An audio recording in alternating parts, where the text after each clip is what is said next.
Three, two, one.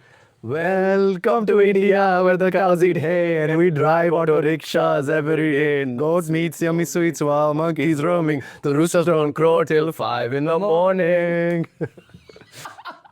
I can't believe you actually did that. Dude, that's amazing. I don't know how long it's been since I've sang that. It's seared into the brain. We were looking for the microphones and we came across a carom board. Yeah. And he said, "Carom's board." And both of us looked at each other like, "Do you know that song, Welcome to India?" Classic.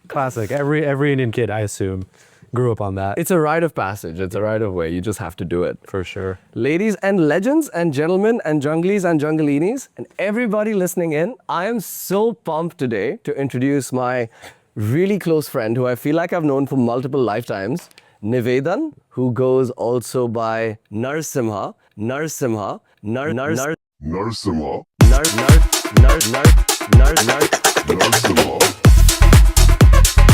An incredible music producer, DJ, artist, human being, math teacher, full-time nomad, and so much more.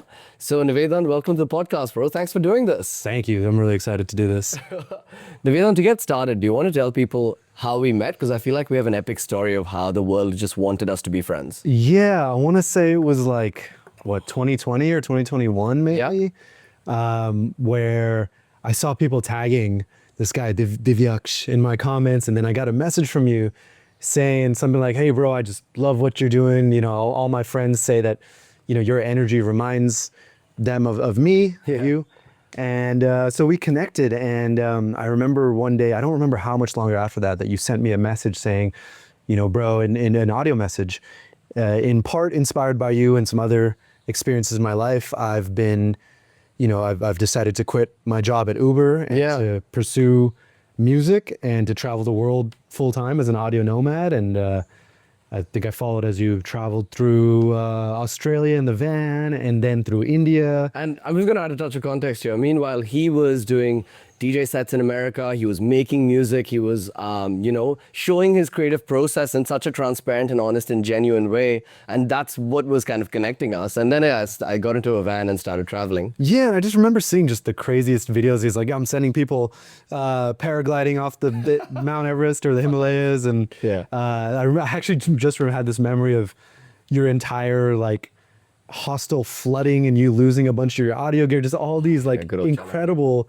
experiences. And somehow it had been 3 years of you doing that. And meanwhile, I'd been, leveling up in my music career, finding my sound, and I found this Narasimha sound and project and started doing that. And then there was a point where I, realized it was time for me to go to Africa and to do this larger journey. Wow. And in that moment, the very first place, actually, even before thinking of going to Africa, the very first place I thought of was Jungli, because Divi had been telling me about Jungli and I knew it was somewhere I was going to end up. I just didn't know when. And as soon as the time became right, the first place I thought of was Jungli. And now it ended up being at the tail end of this year-long trip, and it was the perfect place for that to happen. But kind of in turn of how he reached out and said that, that you were inspired by me to quit your job, I was then inspired by you living so freely, being an audio nomad.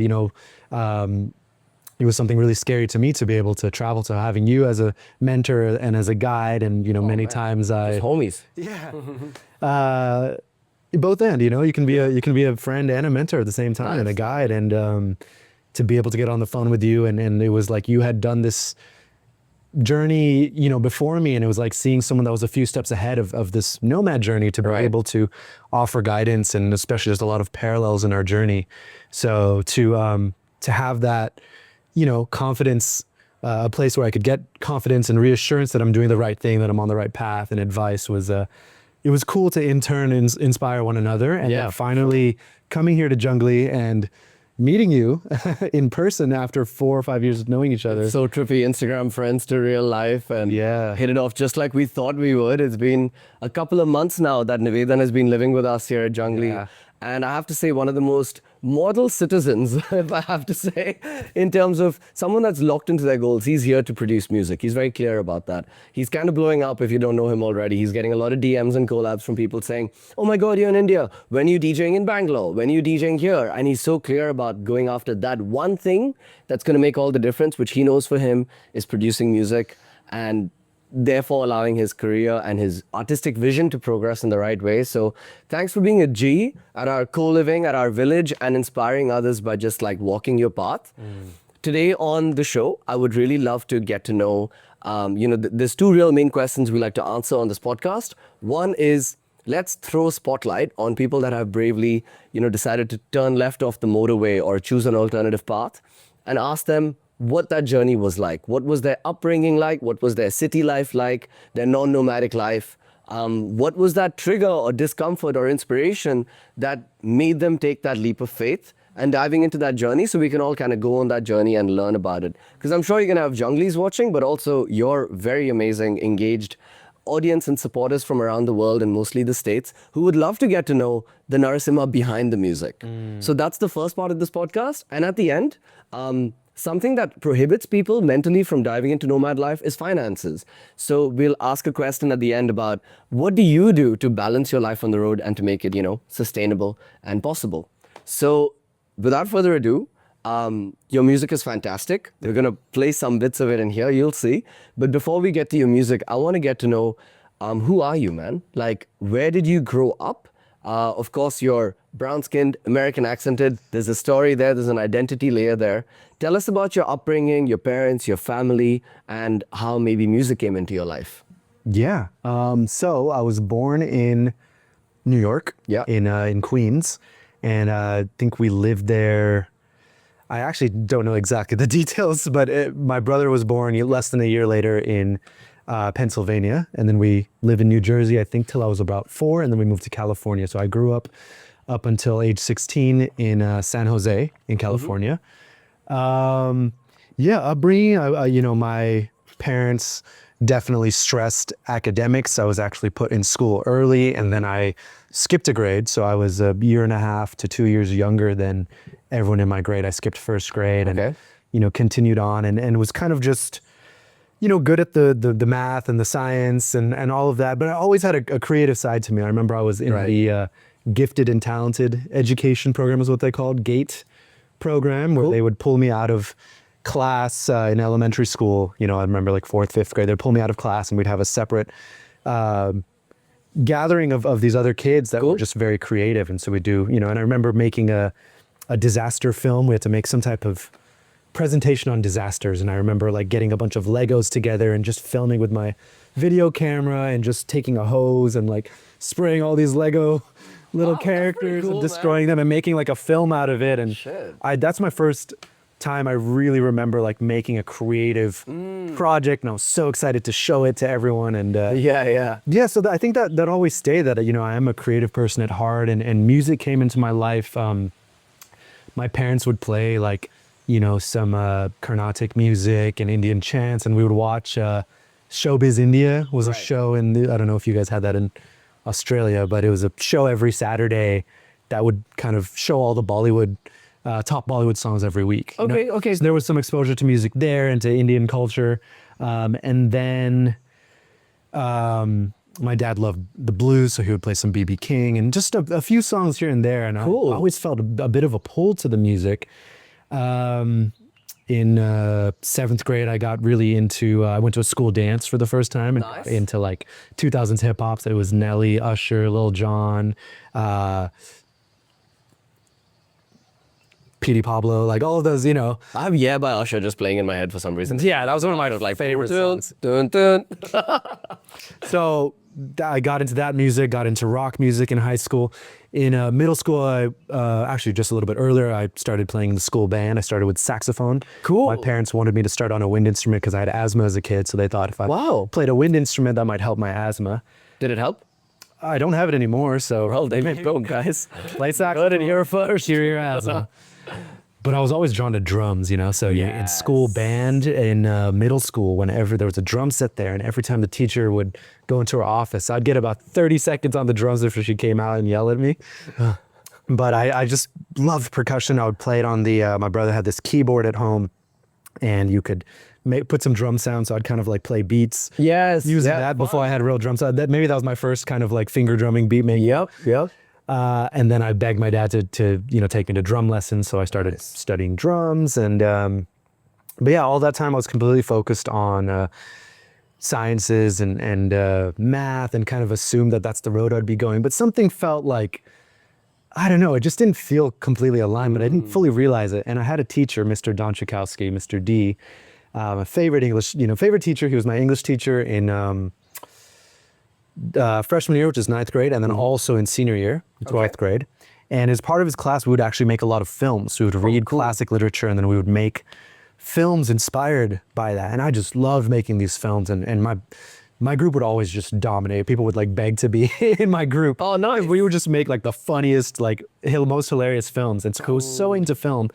And one day, my senior year, my teacher, Mr. D, I'd hang out with him after class, and he said, "What are you going to major in college?" And I said, I don't know, maybe like biomedical engineering. Or I was just saying words. Saying what everyone else tells That you I you thought should do, right? And he said, "You love film. Why don't you major in film?" And that was just like a bomb went off in my brain. That's possible? I was like, I hadn't even considered that possibility. That was even something I could do. So that was a moment that kind of broke everything open, and I was like, yeah, why don't I do that?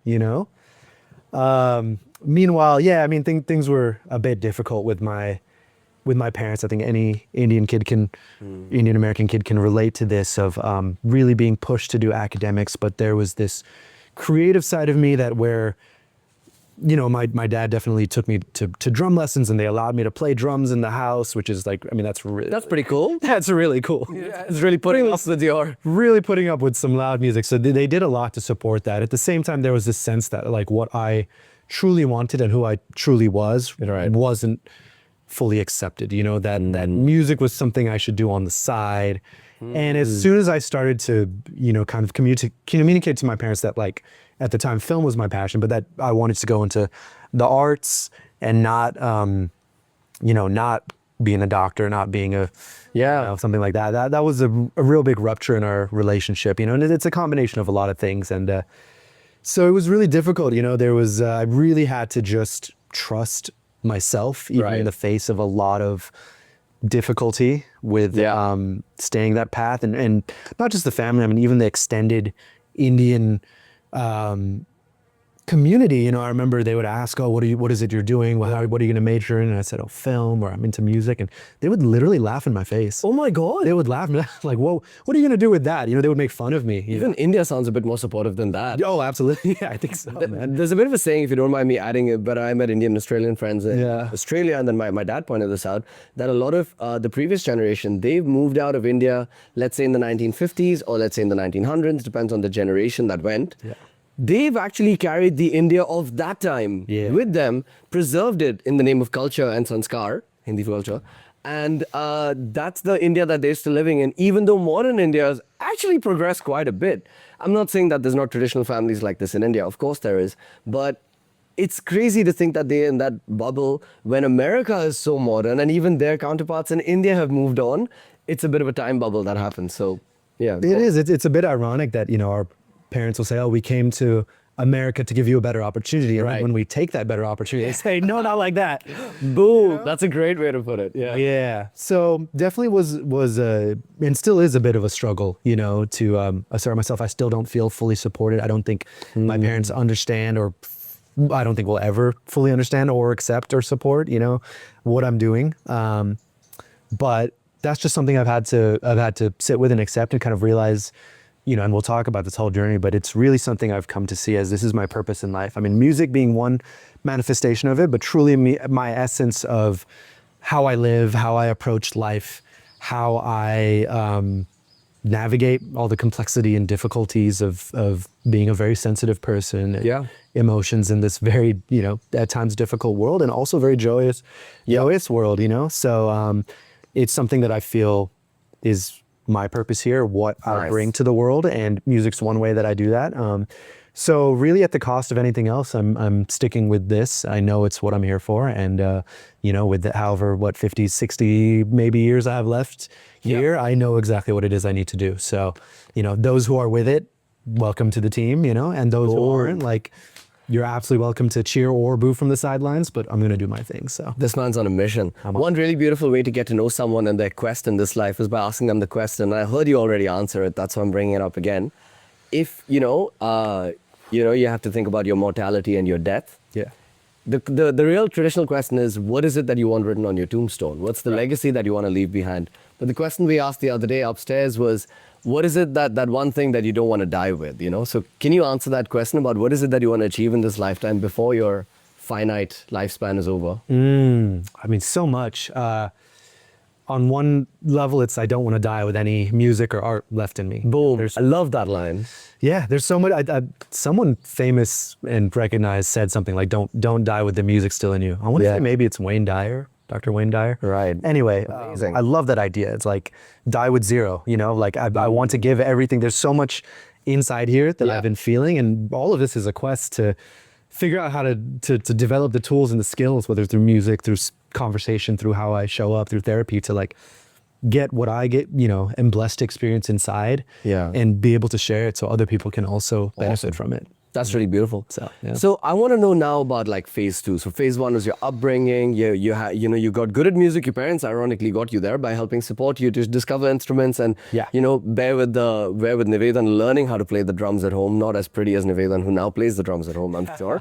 And then I want to know, what's it been like pursuing your dream? College, after the Nivedan I started to get to know on Instagram by 2020, and also, where did your relationship with your parents go in that? Like, how intense was it? How supportive were they, or how much did they step back? What impacts did it have on your family relationship by you chasing your dream and just being the best version of you? Yeah. So college was when I really started diving into music a bit more. In high school, I'd been playing drums throughout high school.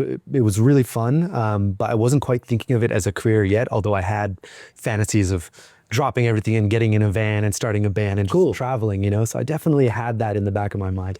Going into college, I was pursuing film, but at the same time, I was playing in a bunch of bands, rock bands, hip hop bands, funk bands, and just playing with a bunch of acts. And the first act I got really serious with was this band called The Sykes in college. Shout out Eric and Nathan, my first bandmates and real bandmates. I did play one talent show in high school. Actually, my first band was named Death by Crayons. We're a hardcore band that played 3 covers at a time. So that's actually my real first band. I love it. But in college, I started playing in The Sykes, and that went a certain distance. I really loved the music, and then it kind of fell apart, and then I played with other bands and started this other band called Girth, which was like great. Girth would spell like earth. It's a blues rock band with my really good friend Tom and Nathan again. He's just allowed Narasimha to go through his college phase. Exactly. Right. And then after that, I kind of out of college, I played in this band called Atomic Walrus, which was a like punk funk kind of Chili Peppers meets Sublime band. So each band kind of got further than the last, and in the process, I was pursuing film, and halfway through college, I had this moment where I actually didn't end up getting into the film school. At UCLA. So at the time, it was a 2-year program that you apply to at the end of your sophomore year, and I put everything into this. Right. Oh man, for 2 years, I was like working on my application, working on my materials, etc. And finally, I didn't get it. I was one of the last. The worst fear. For reference, about 15 people from within the school are accepted every year. So it's extremely competitive. And I think I was number 16 or 17. Oh, wow. I made it to the interviews, which is the final 30, and I was one of the last I found out, and I didn't get it. And it was one of the saddest, like most depressed I felt in my life. Yeah.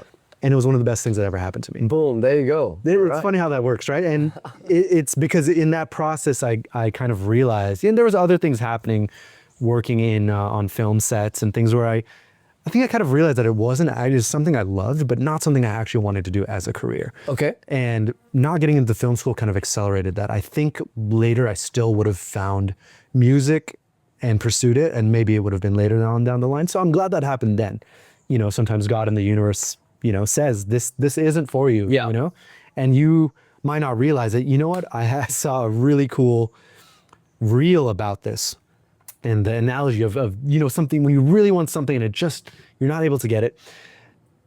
The analogy they made, it's like when you're holding a chocolate. Okay. And your dog is running to you and your dog is begging you for this chocolate. And you're like, there's no way for me to explain to you that this is not good for you. Oh, that's a beautiful way to put Isn't it? Yeah, so You we're know? the dog. We're the dog and Yeah. we're seeking, from God, from the universe, however you want to call it, saying, please, this is the thing I want. I know I need it. And God saying, no, it's You not have for no idea. I know the bigger picture, mate. Yeah. So in that moment, it was really, accepting and finding this other path. So that's when I really committed to like, okay, music's what I'm going to dive into. That was 2011.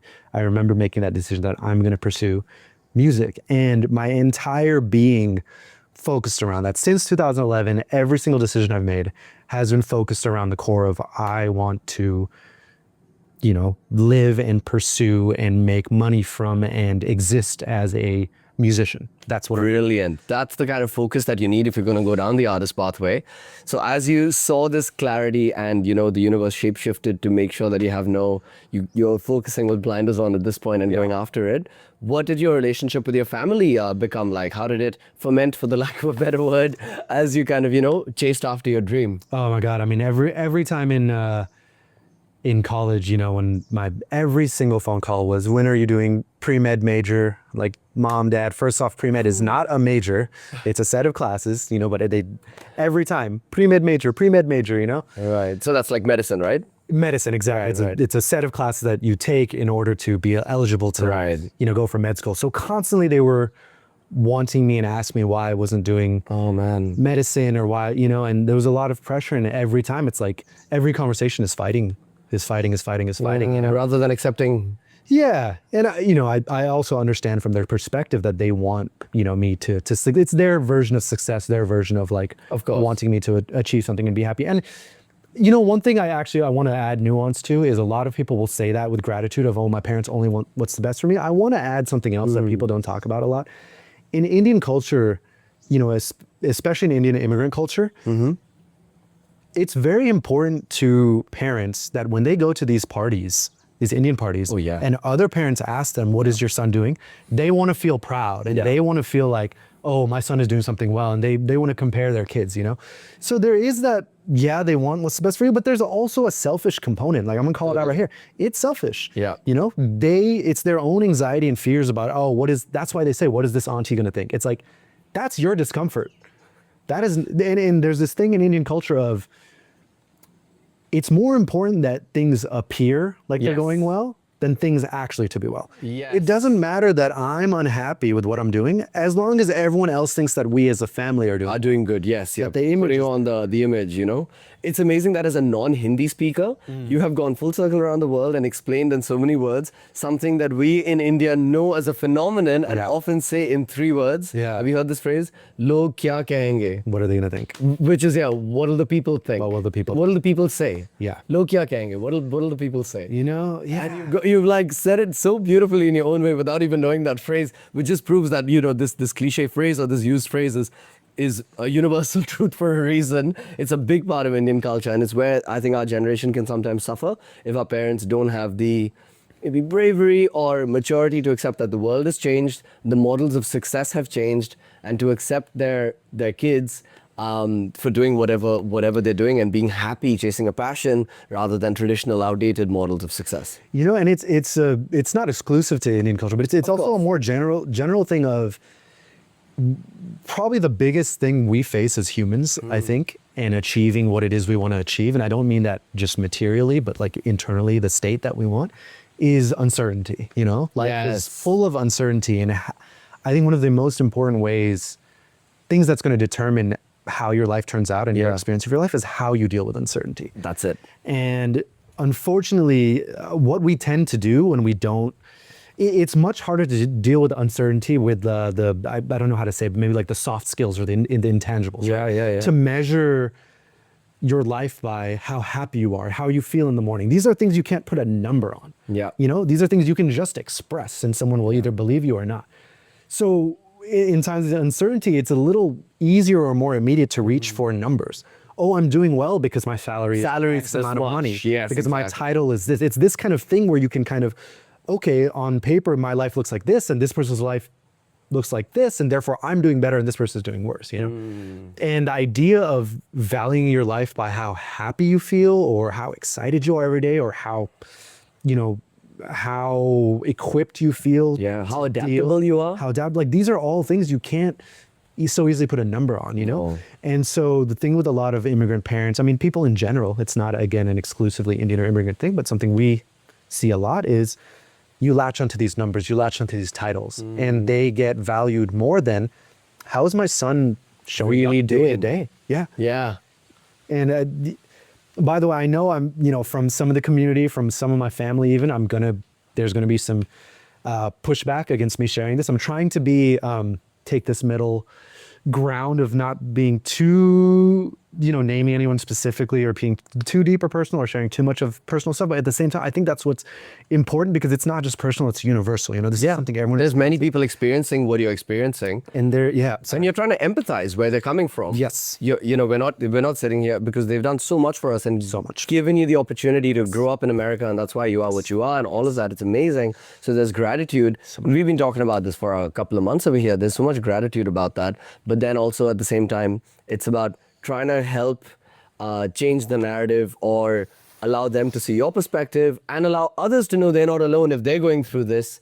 Which is why, yeah, I'd love to now get to know. Yeah. You know, you went through college, you went through a bunch of bands, you decided, yup, you're going to go after being a music producer, much to your parents' maybe disapproval. And therefore, there started to be maybe some tensions at home because their expectation of you and what they can present to people, log kya kahenge, was not the answer that they wanted. Yeah. They can't say my son's going out to be a musician or an artist or, you know, embracing uncertainty, because that's not one of the textbook answers. And from there, you started playing the djembe, you know, learning from an African music teacher. Yeah. You started getting into dance with this teacher as well. So can you tell us about this recent phase which has inspired you after you started making and releasing some music under your name, Narasimha, and how you went from learning instruments to then feeling a call towards Nomad life and your more recent chapter, and feel free to talk about your achievements and accomplishments. We've all been celebrating with him as these wins have been coming in real time, which has been so beautiful. So tell us about the recent phase. Absolutely. I actually want to share one more thing on our previous topic Sure, before please. we move on there. One thing I think is important to note and I want to say is beneath the surface of the pursuing your dreams, you know, the tension, I don't want it to appear as just the tension is about with the family, is about me pursuing, you know, music instead of, that's the surface level, right? Ah, okay. Underneath it is this, and even before pursuing the music, there was this tension. It's this idea of me existing in a vulnerable, being in touch with my emotions. This itself is Scary. It's demonized. It's seen as maybe weak or seen as not going to lead me to success. And like living as a sensitive person is a weakness, is how what they see as a weakness, right? And this is, of course, not exclusive to Indian families, but in a very patriarchal culture, which is Indian culture, this idea of doing something because I want to, right? This idea of living from desire, being okay with this is a pleasurable activity and I want to do it for that, its own sake. For that joy. That I can live, that me living, especially as an Indian descent, you know, Indian American man, doesn't mean I need to suffer for everyone else's benefit. That actually me living by filling my own cup allows me to show up in the world that actually benefits people much, much more. Way more. You know? Totally. And something about that is very, very threatening to the Indian family system. Even me sitting here being honest is going to trigger a lot of people, you know? And I know this, I'm a little anxious sharing all this, but it's something I'm committing to is living as a vulnerable person, like crying openly, you know?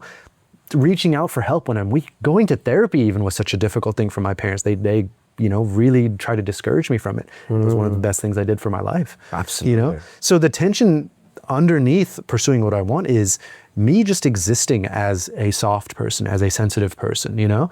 And this doesn't mean weak. In fact, it takes so much strength and courage to live in a world that can hurt you and not put armor on and be like, I'm going to receive all this pain and I'm still going to move forward. Hell yeah. Bare like this. Hell yeah. I'm not going to mask myself up. I'm going to be who I am. I'm going to receive all this, this wounding, and I'm still going to show up as I am. And to me, that's strong. That is true strength, you know? But that was almost, it was like, you know, the family, the world, the ideas of masculinity, it tries to beat it out of you. Oh, yeah. You know? It tries to say like sensitivity is weak. You're can I curse on this podcast? Yeah, do what you want. You're a bitch, you're a homo. Like I get these comments My God. all the time, you know, when I express how I live. And I've learned to just have compassion for where that person is, you know, to where that's what they heard growing up. That anytime I show emotion, anytime I It's punished. reach for help, I'm weak, or I'm going to be considered gay, or you know, which that itself being demonized is, you know, shows it. That's a whole other topic. That's a whole other topic. It's like, right? why is that even a problem? Right. If that was true. Exactly. But so, great. so that's really where the tension is, that, you know, just living authentically as yourself, you know, that some parts of you need to be hidden in order for you to receive love. I think that's something a lot of Indian American and maybe Indians as well just struggle with, of like this idea when your parents are so expecting of you and kind of hold off expressions of love if you don't achieve certain things. You start to believe that my only value is in my achievements. Right. My value isn't in who I am, it's what I do and what I achieve. Yeah. So you start living from a way that's almost, you know, you're on a decline or you're an incline, where if you stand still, you're stagnating. Yeah. So the idea of rest, it's all of that is you're losing ground. That's bad. So you start living with this like, oh God, I need to get the next thing. Otherwise, ultimately, a promotion, a LinkedIn post, a achievement, a medal, a certificate. That's what they value, and so that's what we're. And underneath all of that, what it is at the core is I'm not valuable and I have no worth unless I'm achieving something. Wow. And that was something that I never sat right with me, and that was something I really, really had to go through everything I've gone through to get to a place of, no, I am valuable as I am. Yeah. You know, what I'm here to offer comes from a place of accepting that. And it's not necessarily about learning all these other things I've done. It's about unlearning and getting back to the source of who I am as an adult now, tapping into that genuine curiosity, that excitement that I always had. You know, an artist is the child who survived. We're all artists. You know, some of us have just forgotten. That's all. If anybody shows up and it's like, oh, I'm not creative, I can't make music, I'm like, you've just forgotten. Yeah. You know, It's all there. so that's really the source of all the tension, you know? So I just wanted to say that That's really beautiful. I think that was actually the highlight of the message that we really wanted to share when we've been jamming about this podcast. A good little time to actually talk about this book that Nivedha and I both share is probably the best book you've ever read. One of the best. You know, one of the most influential books we've ever read. Yeah. The Creative Act by Rick Rubin. And he says that an artist is nothing but a way of being in the world. And that way of being is sensitive. Sensitive doesn't mean the emotional, what's the word? emotionally unstable. Or No. What's the word for the sensitive doesn't mean the connotation that we've given it in the modern world, where sensitive means someone crying all the time. Right. Sensitive in physics terms, like a microphone being sensitive, means it's able to pick up sounds from further away. Yeah. Right? So sensitive means we have antennas as artists. We're observing things. We're able to see them in new ways, recontextualize them. We're able to sample the sound of something and turn it into music, where someone else would have just seen it as noise. Right? Yes. So sensitive is much more than the emotional connotation. It's Absolutely. the ability to imagine. So that is a lot of what Nivedhan's talking about. And if you're an artist and if you feel a little crazy when you feel those urges to create something and it just gushes through you, or sometimes you go through a block and you can't finish that film or music or whatever it is, and you feel like actually almost emotionally constipated, like there's something stuck and you can't process it, this is the book. He talks about creativity as a river flowing through you, and the only aim of making art is to make the next one. It's just a way of being in the world. And that's what eventually therefore gets you to masterpieces without you even realizing them. Exactly. So just wanted to plug that in case there's another artist, who might benefit from this. One point that I remembered on you talking about sensitivity, a couple things actually. One, I like thinking of it as like different parts of the body, right? Yeah, if you right. think of the most sensitive parts, like where would you least want to get poked or kicked? Right. It's going to be your eyes, it's going to be your genitals, right? they're the most sensitive. Why? They're also some of the most important parts of your body. Yeah. Right? Your eyes are so sensitive because they're what guiding connects you you. to the world. They guide you, right? So the sensitive parts of your body are like, yes, they're more susceptible to damage, and they're also the things that can, perform really, really important functions. That's amazing. For your life. What an And I effort. think people who are sensitive are the same way. There's something. It's about being attuned. Being perceptive of the world and connections and beauty in things other people might not be able to perceive. Might not be able to see. And the other thing I wanted to say on that is a really beautiful quote I read and I've been resonating with for the last few years is the thing that makes it so difficult to be you is also your superpower. Oh, beautiful. Yeah. The thing that makes it the most difficult to be you is also your superpower. Yeah. So for me, it's my sensitivity. That was so difficult growing up. I didn't know how to manage it. I was overwhelmed with emotions. Right. Crying, joyous. It was like being in a washing machine, right? Wow. Just tumbling. Yeah, cool, man. And in the process of, I love the analogy of the X-Men. Okay. The comics. It's like Professor Xavier finds these, teenage mutants, right? And that's actually a allegory for LGBTQ. Okay. People actually realized or learned that, correct me if I'm wrong, but Right. I believe the author originally wrote it like that. But in any case, these teens who have awakened with these powers and suddenly they're, destroying things around them and they're ostracized from society. So they have these powers, but then Professor Xavier takes them in and trains them and gives them a suit, shows them how to manage their power. Now that same power that was destructive, that was keeping them ostracized, Is now their superpower. is now used to save the world, right? Nice. And it's the same thing. My sensitivity, the same thing that made it so hard to be me, because I protected it, because I learned how to manage it, because I learned how to not hurt other people with it or burden other people with my emotional outbursts and things like that. Because of that, retaining that sensitivity is what allows me to make this music. It's what allows me to have these conversations. That's really beautiful. It's what allows me to connect with people. Nice. And so, yeah. I think I reflected one day in the van and I realized for me it's my intuition. It's an inner voice that I've always had but had forgotten about, and then recently with van life and backpack life and nomad life in general, we tend to be on survival mode, so you can hear your intuition a little clearer. And I tend to have a sense of what to do next or where to go next. Even if I was to write it down on paper, it makes no sense. But it's a hell yeah on the inside. So you decided to chase your love for music, knowing that your parents are not maybe fully on board, and there was going to be some tension there, and you took a brave step to go after it regardless. Yeah. What's the recent journey been like of going after nomad life, of Africa, of achievements? Yeah. And then your very good point that you just made about, hey, don't let achievements get confused with love, right? So tell us about your most recent path from Africa, going back to America, and maybe come into Jungli. Sure, and I'll just bridge the gap of from college playing in bands, and I said I was in Atomic Walrus, and just to get to how I started producing. Oh, sure, I think bridges us there, which is, I'm playing in bands, and each band I played in kind of would get so far, collapse, and then I make a new one. And at one point I remember, one just kind of not feeling as excited about the music I was making in the band I was in, and also wanting to kind of, there was more inside me than just drums and just playing behind other artists. It's like I wanted to create my own music. Nice. So ended up signing up for an intensive music school called Icon, which RIP does not exist anymore, but I did the online course. It was in LA. I was in LA as well, but online course was significantly less expensive. Yes. Still expensive, but a lot less Same for less me with Beat Live in LA. That's okay. Yeah. Right. So did that course. In the process, ended up quitting the band I was in, diving completely into production. That was 2017, finished in 2019. And then after it was just producing, I produced every genre, from trap to Afro beats to hip hop to R&B to pop, and kind of finding my whole sound. And eventually through a lot of different things, I mean, there's so much we can go into, and I know we only have so much time today, but I eventually landed through the help of, some beautiful mentors,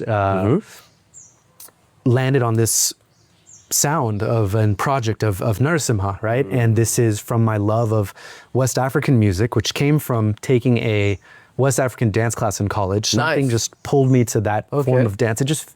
It felt so and feels so human. Yeah. A way of movement, And something about that just drew me to it. And a few years after college, I remembered how much I enjoyed that class. Nice. Started taking dance classes with the West African community in LA. There's a very extensive, master drummers and teachers from Senegal, Burkina Faso, Ivory Coast, Wow. Mali, and so I started taking classes with them. I remember walking into my first class and hearing the djembe. A lot of people have heard the djembe, but a lot of people haven't heard the djembe in its proper context, which is yeah. with other djembes, lower pitched djembes, higher pitched lead djembe, and then dunduns, the dundun, sangban, kenkini, which are the lower frequency and mid frequency drums. So it's a full ensemble. Cool. And I remember hearing that and just instant pathway to ecstasy. Like I Nice. heard this and it was instantly I was like connected to the divine. Yes. And something about it drew me in so much. And I remember having that thought of like, man, if someone just put a kick drum under this, Right?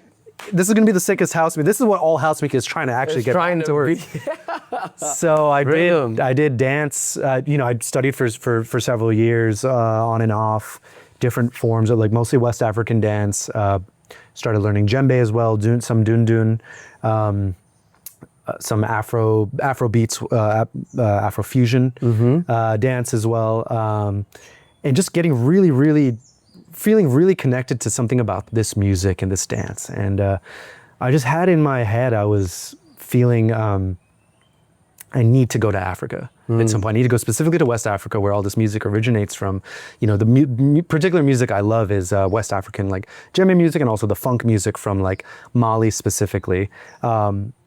A lot of Afro house, when you hear the term today, is influenced by South African house music, and I love that as well. Black coffee and that. Exactly, and I haven't heard as much West African house music, a little bit here and there. So it's a whole area that I'm, really excited to share with the world, hopefully through my music and through, really giving authenticity and respect to the originators of this, nice. of this art. And that's why it was important for me to not just take this art and make it my own and call it my own, but to actually go to Africa, to collab with masters and give them the credit they're due with this music. So it was for years I wanted to go, and there was a couple times that I had signed up to go and they fell through.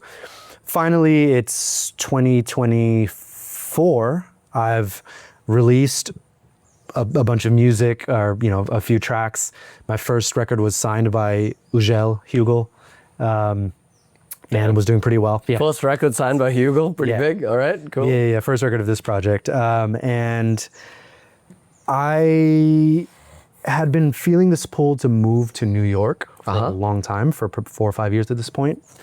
And I just had such a nice setup in LA. I'd been there like 15 years at the point. I had a really good side job tutoring math. All my clients were close by. I only had to work, a relatively few amount of hours per week.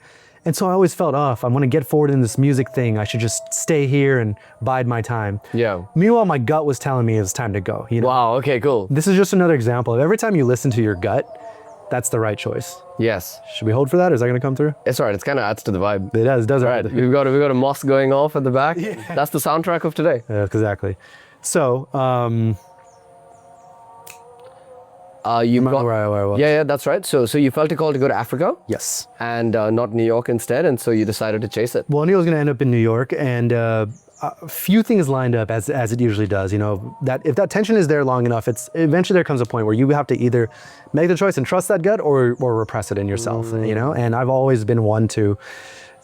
Sometimes takes quicker, sometimes longer, but generally quicker, where I listen to that and I go with it. Whether Nice. it was quitting my tech job in 2015, whether it was, ending certain relationships, that were really beautiful relationships, but I just knew something in my gut told me it was time to move on.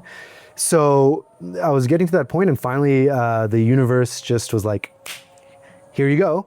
This side job that is kind of keeping you chained here to LA, gone. A bunch of my clients in the same month said, hey, we're actually, we have to move on. Right. And so suddenly I have much less of an income. Oh yeah. At the same time, I got this extremely lucrative private gig Okay. through a series of Burning Man coincidences that I played this. Burning Man coincidences. That's a genre of story. There's so much. Right. I'm gonna skip over some Yeah, of these parts. fair enough. but Yep. For in the interest of time, I got to play this very lucrative private gig that paid me what I made in 3 months of tutoring. I made in 3 hours Oh my god. at this gig. So suddenly DJing. Do you mind me, like, not just being a corporate DJ. Of course. Being as me. As Narasimha. Narasimha, You know? he DJs with the djembe, brings the dance, stands on the table. Exactly. Check out his Instagram. It's a whole ass vibe. And that's exactly why they hired me. Again, being yourself, being authentic. Right. I was discovered for that gig through a video of me hanging off an art car at Burning Man, going nuts to like 7 people. And Sick. I was then selected for that gig over some much more famous DJs. Right. And, was able to negotiate a very good fee for it simply because they wanted someone that had that energy. And really, there's no, that's something that I bring that I don't think many other DJs really do. It's so it's, another sign of going with your gut, leaning into what's authentic. That's it. So suddenly I have this infusion of cash, but no income, or very little income, not enough to survive in LA. And I go visit my friend in Tyler in Portland. He's just a very respected, close friend, and also, a mentor and guide. And I asked him, what should I do? How do I survive? And he goes, this is your time. He gave me this book called The One Thing that said, priority is a single word. Priorities is not true. There's one single thing that you can do that's going to make everything else easier or unnecessary. Yes. And for me, it was making music. Boom. So he said, here's this book, check this out. You need to make music. You keep talking about how difficult it is to survive in LA and how much you need to work and how much more time you want to put into music. Yeah.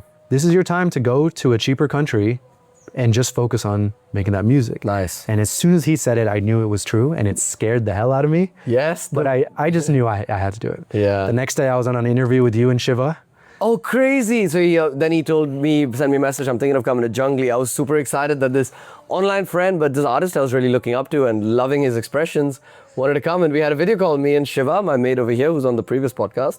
And Narasimha in LA. Shiva. That's Shiva's shirt. Trippy Beautiful how man. it's all come together.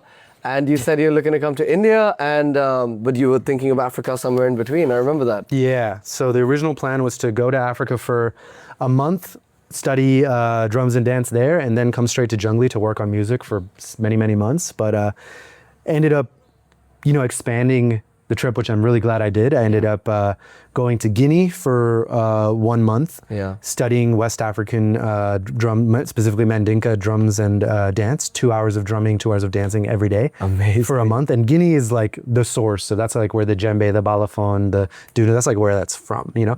I mean, that entire area was like the Mandinka Empire, Manding peoples, before it got divided into countries, as I understand.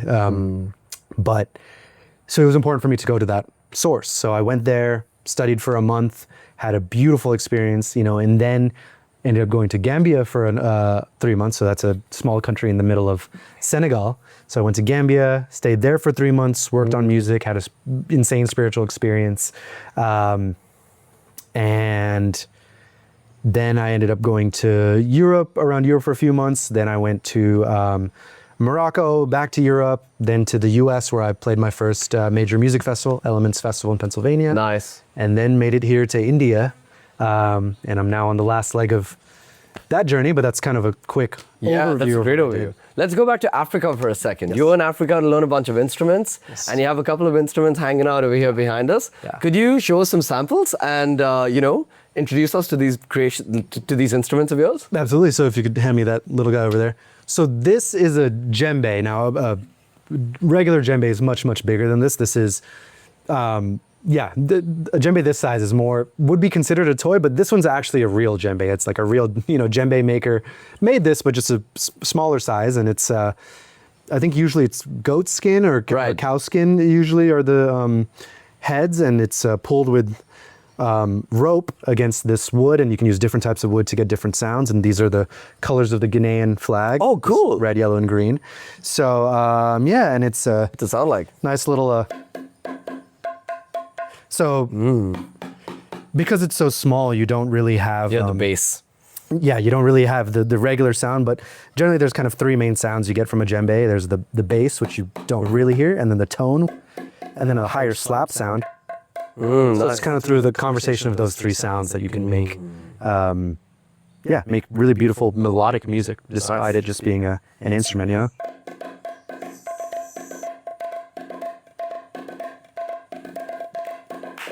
It's like bhangra. Da da da da da da da. So good. I love that you brought up Bhangra and Indian music, because as I've been traveling around the world, I've been really hearing and seeing the rhythmic relation of all of these cultures. Yeah, there's a lot I hear in Indian music that is similar to African music, to Latin music, which you know a lot of comes from Africa as well. Of course, parts of it. So that's been a really cool thing to see those similarities. Like we're all really connected through music, man, for sure. Ooh, all right, show us this one. Yes. So this is one of might be my favorite drum now. I think it I is. love this thing. This thing is called the tama or tama. I forget if it's a hard T or soft T, but tama or tama, maybe tama. Anyways, please someone, I'll look this up after and get it right. But also known as a talking drum. Nice. And the reason it's called a talking drum, well, you'll see. So similarly, it's, I believe this one is goat skin, but some of them are also made with lizard skin, which is really cool. Yeah. You can see the scales and everything on it. This is, I believe, goat skin. This is a drum specific to Senegal and Gambia, like that area of West Africa. And what's really neat about this is, again, head pulled with strings. However, as you can, I don't know if you'll be able to see from there, but the barrel of this drum there's a lot of space between the rope. You know, with the djembe, the rope was pulled tight against the head, so it makes a single tone. Now, the thing with this is it can be squeezed to change the pitch of this drum. So it can actually be pitched up and down, which sounds kind of like talking in a way.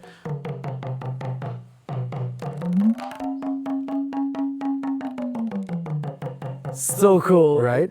And so as I understand this drum, one of its uses was to send messages. Oh, cool. You could actually, and the reason it's called a talking drum, you can actually speak words Right. using the drum. And of course it's used for music, and music, by the way, is a very spiritual, it's a spiritual activity in West Africa. It's not simply entertainment, right? As it is hopefully for any of us that listen to music.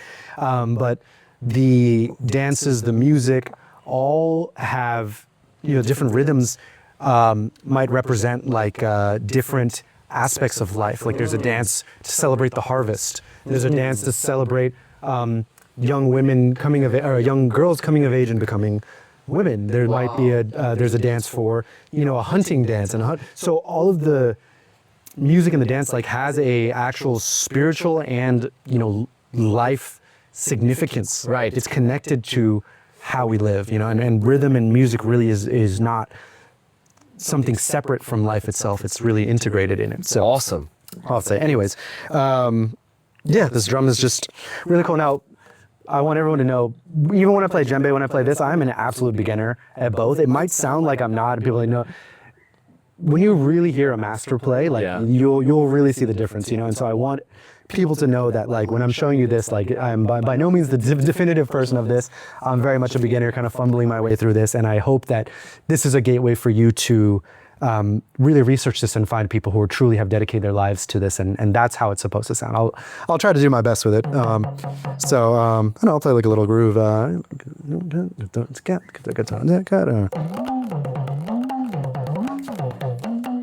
Now, here's one thing I still haven't figured out how to get this to stay on my shoulder. Should I hold it? Yeah, why don't you just hold it lightly? That would be really nice. Thank you. Yeah, that'll be helpful. Here.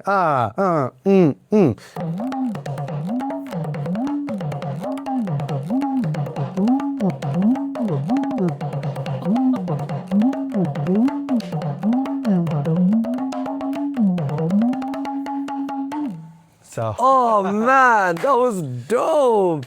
Super cool. thanks for holding. I can't believe that he started learning instruments and then was like, I want to go to where the instruments are made and hear it from the masters and pair it with the dancers, and you got that immersive in the music. Speaking of, Yeah. is this a good time to show us some of the music that you recorded in Africa and, you know, samples from instruments that you discovered and how they came out into your music? Absolutely. Yeah. Let me show you a couple tracks. I'll just show you a couple clips of tracks. So, for context, I said I went to Guinea, right? Yeah. And in Guinea, studying drums and dance every day. I mean, this is stuff I've also studied in LA, but really being at the source of it, and not just studying djembe, but really getting to study the sangban, the kenkeni, the dundun for a bit. I got a sense of like the arrangement of the drums, you know, in that you have a low drum, the dundun, you have these mid and high range foundational groove drums, the sangban and the kenkeni. Yeah. And then you have the accompaniment djembes that are, also playing a groove. Then you have the lead djembe that's improvising over it. And then on the very high frequency, you have these bells. Oh, cool. Right? So in like a ballet style, more compact form, you might see someone playing the dun duns, all three, like dun dun kinkini sangba, 3 drums together. Yeah. But traditionally they're played by 3 different members. players. And since they're only playing a single drum, with their other hand, they're actually playing a cowbell. So as they're playing the drum, they're also playing cowbell patterns that are interlocking amongst the 3. That's so cool. Or amongst the 2 sometimes. And so that gives that high frequency range. Right. So from that, I thought, okay, I want to create a house version of this kind of arrangement. And that inspired this song I'm going to show you next called Tegel. Tegel. And you'll hear all of those elements. And, again, when I play this, people have commented saying, oh, what a unique original sound. It really is something that has existed for centuries. This is an ancient sound. I've simply adapted it to a modern context, so I want to give credit to the cultures that it comes from. That's beautiful. And it was completely inspired by that. And interestingly, the voice I sampled on it is of my first drum teacher from LA. His name is Malik. And so cool. Yeah. It was a sample pack I got from online, but it was my teacher who recorded that sample pack. So I thought, well, how better, what better to use than that voice itself. So Thanks for showing us something unreleased, man. yeah, absolutely. So it looks like I'm not connected to your. It turned off. It turned off. Yeah. There you go. How's the recording doing? Good. Good. Okay. All right. JBL Go 2, is it? JBL Flip 4. JBL Flip 4. There we go. Oh, it is connected. There we go. Boom, boom, boom, boom, boom. All right. Boom, boom, boom, boom, boom. I don't know what part to show it from.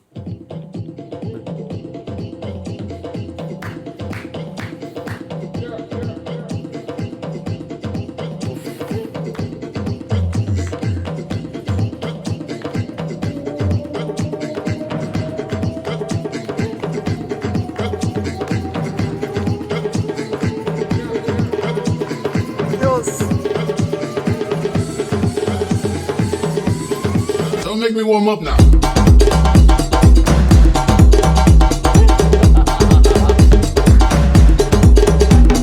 Okay.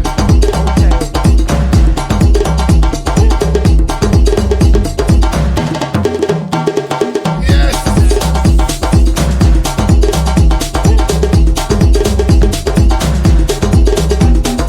Yeah. It's so fun.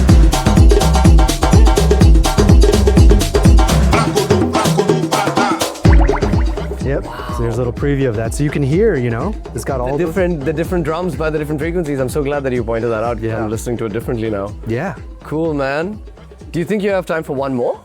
Absolutely. So there's another one I want to show, but I want to give a bit of backstory. Sure, please do. Very important. So Yeah. in Gambia, let me say this, leaving my home of 15 years, leaving all my friends, solo traveling, which I'd never done before. Wow. This is one of the scariest things I've ever done, And so it was October 21st last year that I decided to do this.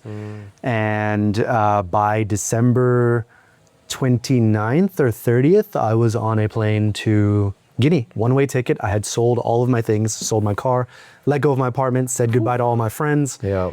And it was really difficult because I didn't know how long the trip was going to be, and that first week in Guinea felt like a whole month, Yeah. and So hyper alive suddenly. Everything is God. so amplified. hyper alive is so Yeah. true, man.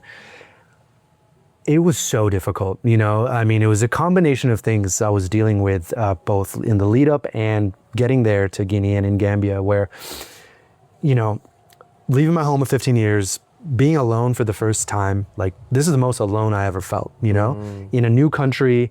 In Guinea, I didn't speak the language because they speak, Susu, French, and don't do it. Sorry, go ahead. I'm a child. You are a child. French and Kaka. What? I'm sorry. Go ahead. disrespectful. Bro. Disrespectful. So, yeah, I just felt really, really alone, and at the same time, I hadn't At this point, I'd been no contact with my parents for over a year. Okay, so that's where that backstory became. No contact with parents is what it became. So a year prior to that, I had reached a point where I realized that it was best for me to step away from my family. Yeah. You know, the energy that I felt of constantly fighting them, of not just no support, but it felt like they were in the way of my purpose, and never feeling like any interaction with them was adding value to my life or what I did, you know? Right. It would just hurt so much. And, you know, eventually I said, after one, you know, particularly difficult instance where I just didn't feel like I was even wanted as a son, I decided, you know what? With love, I would like you guys to do what you're doing. I'm going to do what I'm going to do over here. Awesome. You know? It was necessary. It was the last resort after decades of trying to connect. Yeah. And incredibly brave of you, man. Thank you. Yeah. And you know what? It was one of the best decisions I've ever made. Nice. A month or two after that was when my record with Hugo came out. My career blew up the instant I decided to separate myself from energy that was not serving me. Boom. Wow. So when you have that gut feeling of, you know, you need to do something, and even if the harder it is, the more you're rewarded when you take that, you know? Yes. And it's very clear to me that's the right choice. Again, there are people that will disagree with it. My Kannada teachers keeps telling me I need to go back, and we're working on that. But some people, the people who understand will understand, and the people who don't, that's cool too. Yeah. I just know from my life and what I'm doing. Yeah, your unique circumstances, that was right for you. You're not preaching that's what everyone should be doing. Yeah. Yeah. I'll just say your gut, there's a reason your gut is telling you something, and I think that's a key to your happiness, at least it was for mine. So at this point, it's been you know, I'm in Guinea. It's been a year since I've had any contact with my parents. I was also going through like heartbreak at the time, and didn't have any of my normal coping mechanisms, anything comfortable. You know, I didn't even know where I was going to have breakfast the next day. All these things I had to figure out suddenly. And man, it just really, really forced me to sit and deal with all the stuff that's under the surface. You know? This is stuff I've been working on in therapy, very actively trying to go into, but there's nothing like having everything pulled out, everything familiar pulled away, and to have something completely new, for that to, you know, those things to really come up. So I was crying, you know, multiple times a day. I was feeling so alone. I was, you know, sitting there in memories that I'd completely forgotten of, just being yelled at, being screamed at, being made to feel worthless, like they were coming up every day, you know, and I would just have my djembe lesson and end the lesson, you know, in tears almost, because I felt if I made one mistake, I was worthless, you know. This was like just conditioning from childhood, you know. Of course. Like, again, if I don't do this thing perfectly, I'm worthless, you know. I don't have any room to make mistakes. So, and every day I would go into the ocean. After I would stand in the ocean, and it was like a baptism each time. I would just, as soon as the water would hit me, I would cry. Damn. I would cry, I would get under the water, I'd come out, and then I'd just start laughing hysterically of how insane this thing is, you know? So just repeating that process over and over, and eventually I, journaling, meditating, you know, doing these ancient practices of dancing and drumming. As I said, it's not just entertainment, it's spiritual. Totally. You know? So sitting there processing these feelings and feeling like going into a djembe session or a dance session and feeling so encumbered, you know? And then dancing and really feeling it, part like I would feel the anger come up as I dance. I would feel the sadness come up. And at the end, I'd feel like, oh, like accomplished, powerful, you know? Or emotional, but I felt the emotions move through me. And that's essentially what you're doing when you're moving your body. It's like, it's not just your body. Yeah. It's your emotions. It's everything moving through you and being processed, you know, in a physical level. Not here overthinking, trying to solve it up here, because that's not where the pain started. Yeah. Yeah, that's not where it's going to be solved. It's going to be solved in here. Yeah. And so really experiencing that, you know, and in that process, I met some beautiful artists there, Mariama and Barhama, this brother and sister. I had this track that I had started a year ago with my drum teacher, Maget. He's amazing. He's a 3-time Grammy Award winner, master drummer, composer, and writer on the Black Panther soundtrack. So very, very Holy shit. privileged to get to learn from him and to collab with him, you know, and he'll, you know, graciously, he'll play with me at my gigs, and I'm just always grateful to have his knowledge, his wisdom, and his art there.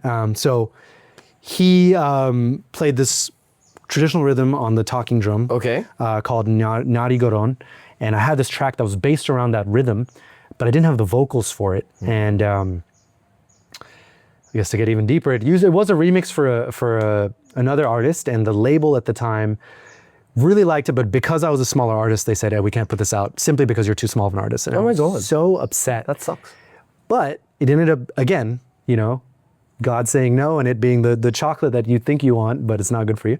That ended up being the best thing that could happen, because those vocals that were on the track were from a different culture from the drum. And it's really important to me to be culturally cohesive and not just be like someone saying, oh, this sounds exotic and this sounds exotic, and let me just put it together because it sounds exotic. Okay. I want it to be respectful towards the culture. So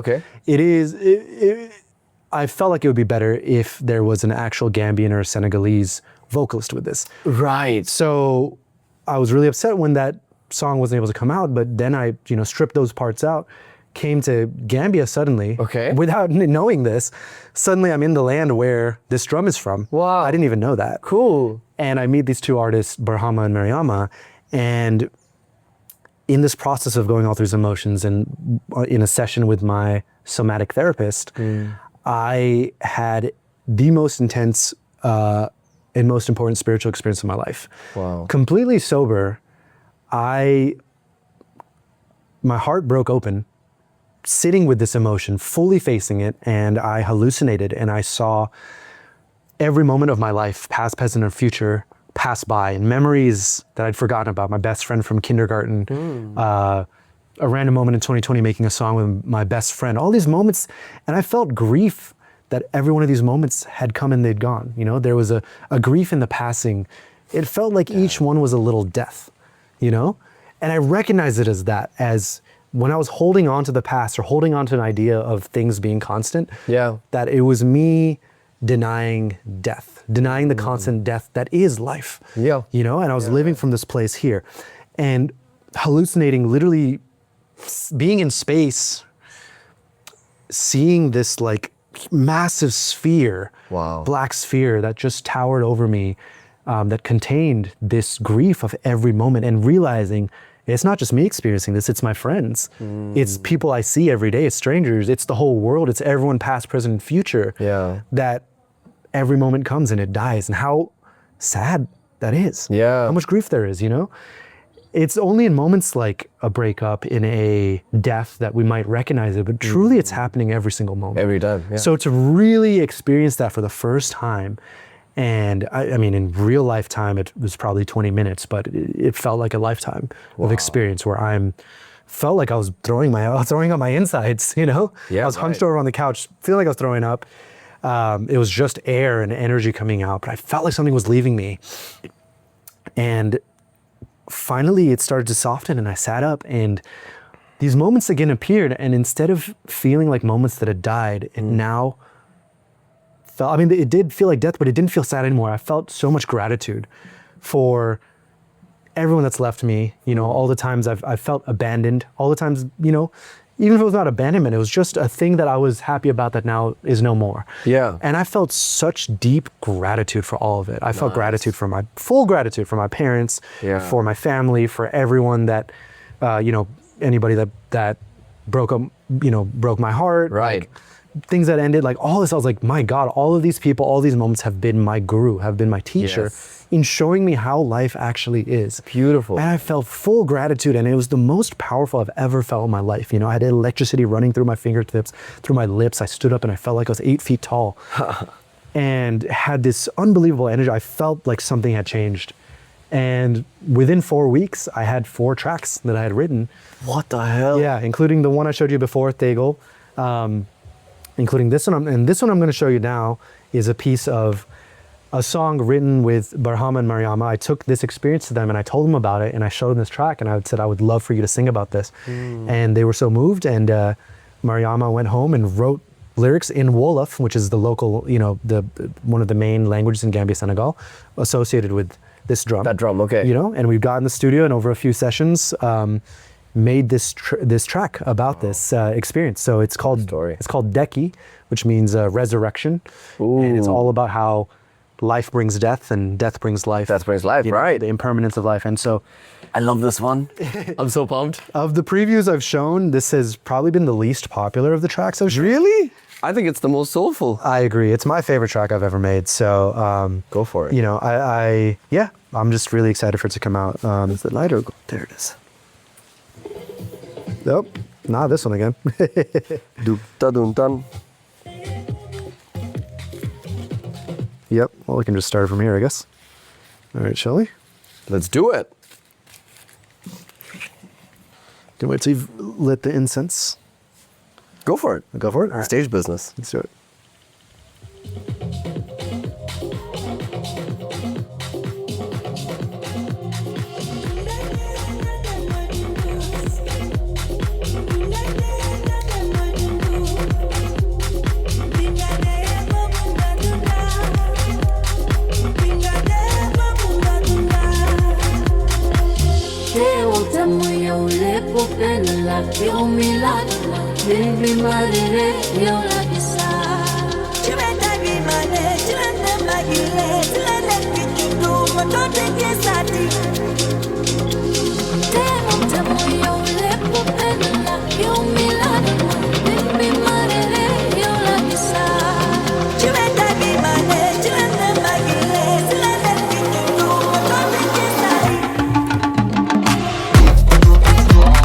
So good.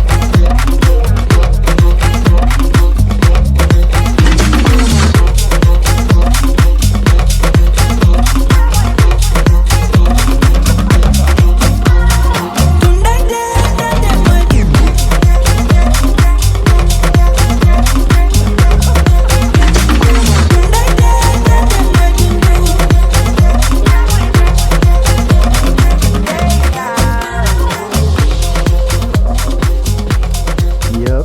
Oh man, so good. Thank you so much for showing us those two Yeah. beautiful tracks that are not just bangers, that are emotional bangers, man. It's the best of both worlds, and your true lived experience means so much. Thank you. It's really special actually to play it here, you know, just the context of how I felt when I made it, you Right. know, and what it represented. And it was such a healing thing for me too, because this represents, you know, that experience I had. And there's another part in the song that, you know, you'll hear when it releases that directly is a representation of that experience. And every time I would hear it back then, I would cry, you know, because I would remember relive that, it. I would relive it, Yeah, you know, and now, you know, having played it at the festival in Pennsylvania, which we'll talk about, and playing it here, you know, at the tail end of this nomadic journey, it really is such a, how I feel about it now and the way I experience it now is a representation of the growth I've experienced over this whole year, you know, so That's it feels really amazing. beautiful. Yeah. Yeah.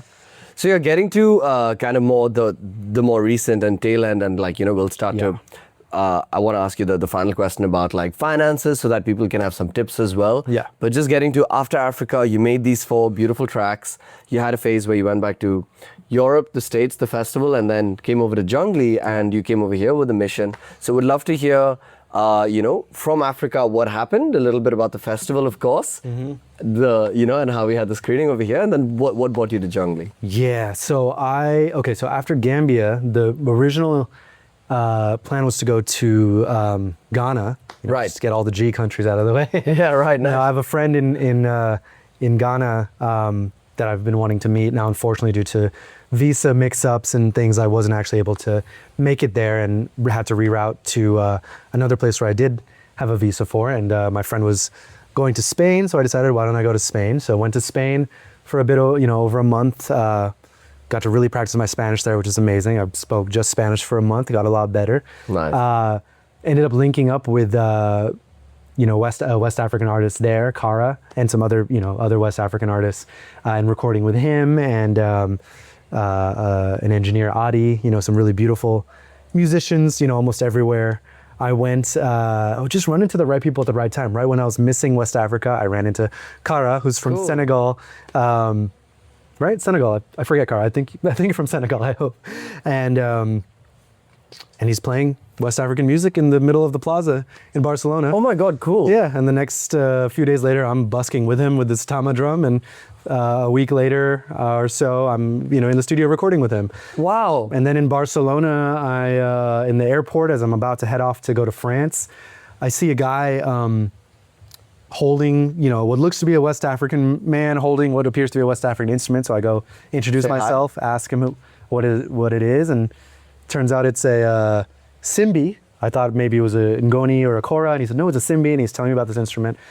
And he mentioned Salif Keita, who's Oh, yes. one of my favorite artists, West African artist, La Voix d'Or d'Afrique. I don't know if I'm pronouncing that correctly in French. It means like the golden voice of Africa. He's amazing. incredible artist. Yeah, I've been wanting to see him for years. And so Gimba, this man I met, mentions Salif Keita, and I said, do you play for Salif Keita? He goes, oh, I'm Salif's musical director. What? Damn. Three more guys, musicians come off the plane, and I'm talking to them, and I say, wait, are you guys all his band? And they laugh and kind of point to the left, and I look over, and Salif is right there. Oh my I God. burst out laughing. Everyone, they're so friendly. Salif, Mr. Keita is so friendly. And, we take a photo, and Gimba and I exchange contacts. And then in Morocco, 2 months later, I meet up with them. I get to go on the bus with the band, sound check. I hang out with the band all day, make friends with these really amazing musicians from all over. And then I'm watching, Mr. Salif Keita perform from front of right in front of the stage, and his manager sees me dancing and says, come on up, like Yep. you're gonna dance on stage. Suddenly I'm on stage in front of thousands of people with my favorite West African artist, and the djembe player comes out and starts playing a drum break solo, and so I just perform a solo dance in front of thousands of people, and I'm dancing. And he's incredible at dance. I'm learning. Thank you. He's also humble. I'm just dancing how I learned in Guinea, and the drummer's Fantastic. playing, and then and I hit that end like I'm supposed to, and the crowd goes wild, and Mr. Salif Keita is looking at me like, why? Like, boy can dance. I see like his, yeah. And after I meet him in the back, and he says, where did you learn how to dance like that? I said, from Guinea, Yeah, And he said, right. wow. So that was, What just a bit of like the story. crazy magic I experienced, even though I didn't end up staying in Africa, I kept finding all the people I needed to Yeah. find, So it was, around Europe, Spain, France, Morocco, France, Switzerland, so many beautiful friends and stories that I wish I could get into with the time we have here, but so many people that have helped me along the way and supported me, and housed me and fed me. Then to England, where I made these videos, of my tracks, where I was, Oh, yeah. had made these 4 tracks and was sending them out, getting no traction, no visibility from the labels I wanted. So I said, screw this, I'm gonna make my own luck, and I'm gonna make these videos, and I'm gonna post for 30 days Boom. every day, and so my friend and I went out there, and my friend Rick, Otum Schenk, you might know him as, some people definitely have heard of him. He makes awesome I know him. He's Indian influenced house music. Yeah, so I'm Yeah. with him. He teaches me about his Buddhist practice, and we do this chanting, and he says, your life is gonna change from this chanting. Cool. And we go out, we film these videos, in about half an hour. He helps me film about 9 videos, and I just edit them and start posting them. And when I'm in New York, they just start going stupid viral, I remember seeing them and Yeah. thinking, these are going to slap. stupid viral. And so I'm about to go play at Elements Festival, major festival in Pennsylvania, with some of my heroes. I mean, some of the biggest artists, Deadmau5, Cascade, Crazy. Rez, like Pretty Lights, incredible artists Cool. playing there, And I'm on the way to get my wristband to play the next day, and I get a text from my friend. They say, hey, you're on Chris Lake's live stream right now. I'm like, What the hell?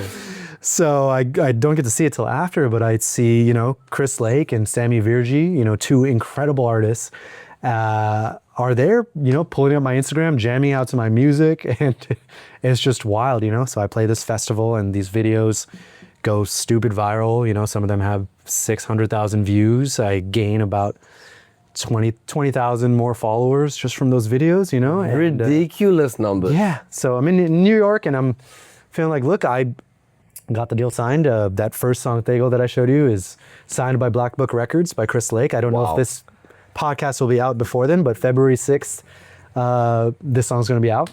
So very, very thankful to Chris, Mr. Chris Lake, and to Sammy Virgi, and for taking the chance on that record.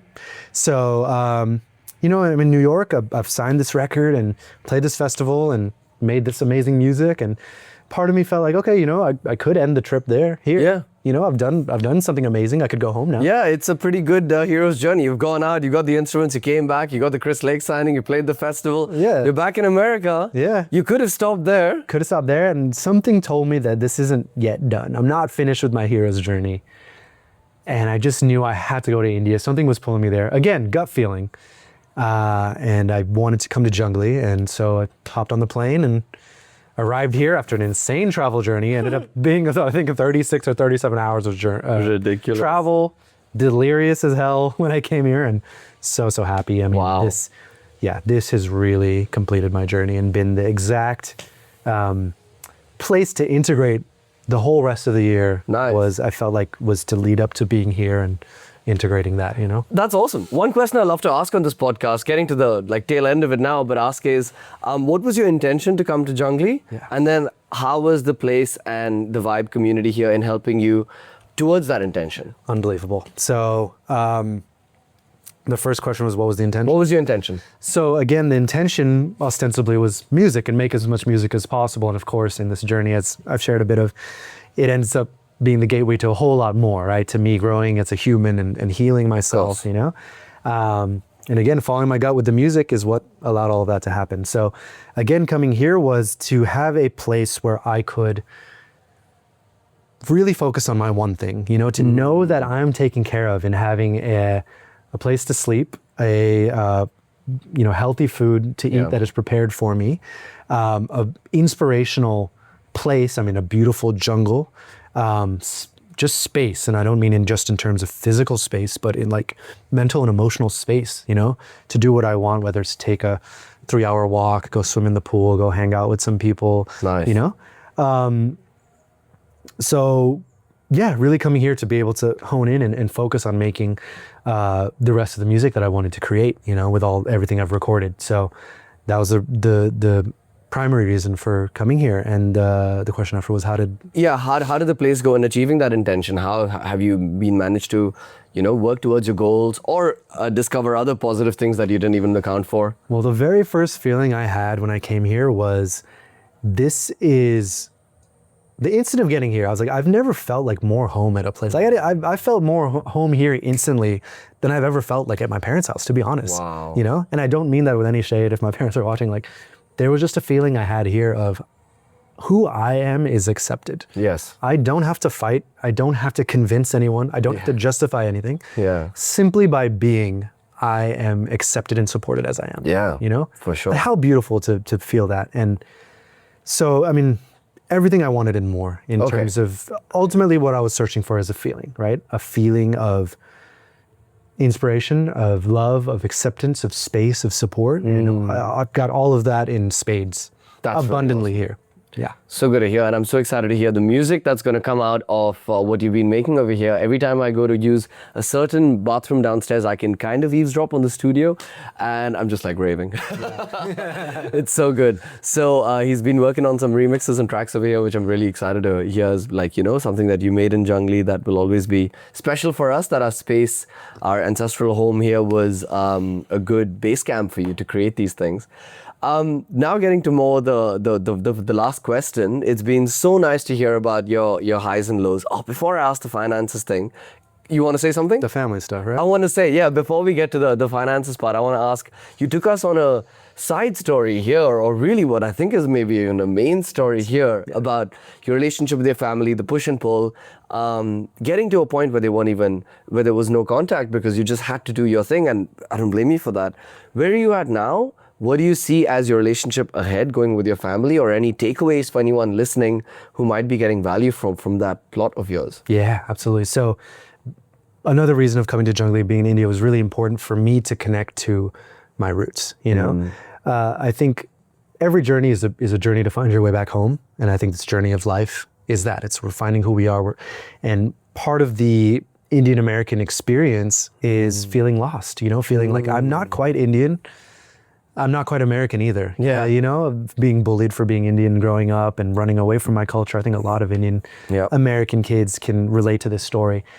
And, even the Narasimha name Yes. is me coming home to myself and accepting that. Narasimha means man lion or lion man, and is the fourth avatar, I should say words correctly now, Right. avatar of Vishnu, Yeah. who comes down as a lion-headed man, a part man, part beast, to slay this demon, Hiranyakashipu. And this demon could not be slain by man or beast, or inside or outside, at day or night, in the land, sea, or sky. And so Vishnu comes down as this in-between figure, in between man and beast, and fights this demon at twilight, in between day and night, at the threshold of the palace, in between inside and outside. So cool. Breaks his back over his knee, which is neither in the land, sea, nor sky. So it's me, Narasimha, through being neither this nor that, but both and neither, was able to do something that nobody else could do. Yeah, slay right. This demon, right? And ultimately, me accepting that, hey, I occupy a very unique space. I am Indian. I am American. I'm all of these things, and I'm also none of these things. Yeah. And by embodying that, that's where I'm able to do the thing that is uniquely me that no one else can do. Yeah, for sure. So coming to India was another way of coming home. I mean, many, many journeys home, as the hero's journey is, coming home to the home of civilization in Africa. Yes. Right? Coming home to New York, that was where I was born, and it's also my future home that I'm going to move to. Yeah. Then coming home to India, like the home of my people, of my roots. Yeah. Was really important. And part of that is seeing the family here that I haven't seen in 12 years, So I Right. took a 1-week trip to Puttur, Mangalore, nearby villages to visit a bunch of family that I haven't seen in 12 years. Wow. And it was really, really important for me. I mean, a few things.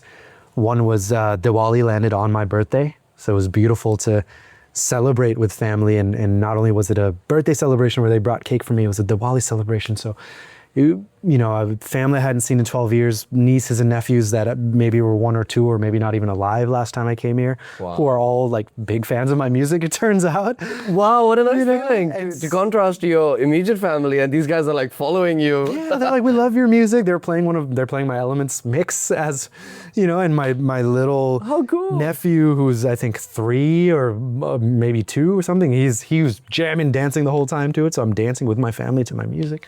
Epic. Yeah, and and on my birthday, and to feel celebrated, it was like the first time I felt like family love and acceptance, like that in a very long time. That's so special. It was very, very special, And at the same time, I got to see some, the dark side of things as well, of the trauma, the abuse, the toxic patterns that I've experienced with my family in the U.S.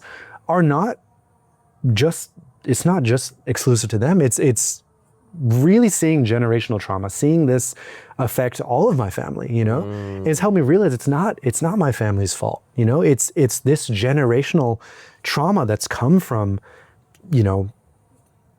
just the difficulty of living, especially in India, colonialism, war, all sorts of like horrible things that have happened, and people who didn't have the tools to deal with that and process it, and just somehow survive because that's what they had to do. Wow. And to see that then passed down and to see those effects in my family as well. Even I had this view of maybe my family here would be really close and I didn't get to see them, but they are all close.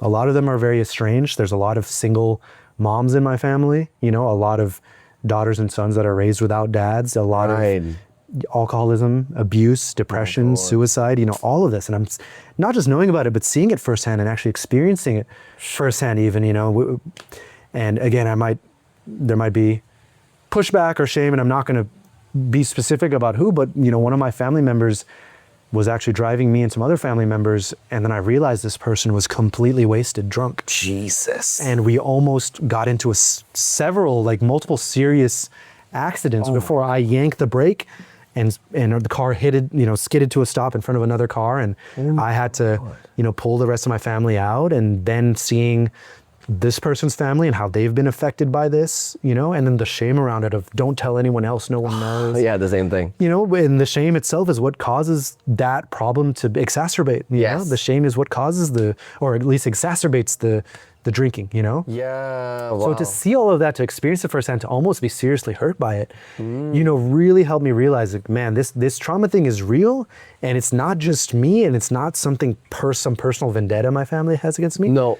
It's simply patterns that are played out all over time and time again. And, you know, I am grateful and privileged to be in a place where I can actually do the work to stop this. Correct. So that I can heal my suffering and hopefully heal the suffering of generations to come. You know? And with all these experiences, like, full gratitude to my family, to my parents, to everyone that suffered. Like, even when I choose to take space from someone, it's with love. It's not something's wrong with you or I hate you. It's simply, I have a thing I need to do, and with love, I need to be over here to do this. Yes. You know? And when there is alignment, I am always willing to and ready to and happy to connect. You know, one of my deepest desires is to have a strong, deep connection with my family, you know? And this is something I want. And, you know, we're at the temple with my family, and we get a puja you know, to ask God anything I desire. And my cousin asked me, like, what do you desire most? And I just start crying, you know? I just break down and I'm sobbing because you know, on one level, and maybe a few years ago, I would have asked, like, please, God, let this music thing work out. But the much deeper thing was like, God, please let my family be whole again. You know? This generational suffering, that manifests Let my family be whole again. This abuse, this alcoholism, this suffering, this pain, this suicide, this estrangement, like, God, please, like, heal us so we can be whole and we can love one another, you know? So I asked that from God, and the priest, you know, spoke to God and told me, by the way, for context, I, for a long time, was a complete atheist, in some ways still am. Yeah, sure. In certain ways. But I've now made space for the idea of God in my life and the idea of surrender. And it's what's allowed me to let go. It's allowed me to live with peace and without detracting from any of the science and the, you know, the beautiful things that science and doctors do. Like, all of that is true. And I'm always pro science. And just understanding that this is a different lens of life, the subjective area, the art, the, like, you know, the art isn't about hard facts. It's about feeling, and it's about stories, you know, and in this universe and in this lens, like, the idea of surrendering. And, you know, I say now that whether you believe in God or not, whether you believe in magic or not, either way, you're right, you know? Yeah. Either way, you're right. Yeah. So for me, believing in magic has allowed me to now experience the power of that. And it's Beautiful. allowed for very real, tangible effects in my life. Like, I mean, you know, you guys might see how my career is doing. I attribute all of that to the personal growth, the living openly, the therapy work, and the surrender, which was made possible by an ability to let go and believe that something or someone is going to catch me. Absolutely. If I let go, you know? Yes. So Beautifully put. all that to say, you know, I asked God, whatever you want to call it, for this healing for my family. And 2 weeks later, I got a call from, spoke to my brother, and we've had a difficult relationship for the last 10 years. And we both decided it's time now to build our relationship again. And it's, Wow, I didn't even know this. I didn't tell That's you. amazing. Yeah. I'm so happy to hear that. It's amazing how you coming home and seeing your extended family has been like almost like a missing piece of the puzzle. For you to be able to see what it's been like on their side and empathize for where they're coming from, because they're maybe miles ahead of where they were raised from. And you are therefore eons ahead of where you were raised from. You know, it's exponential growth.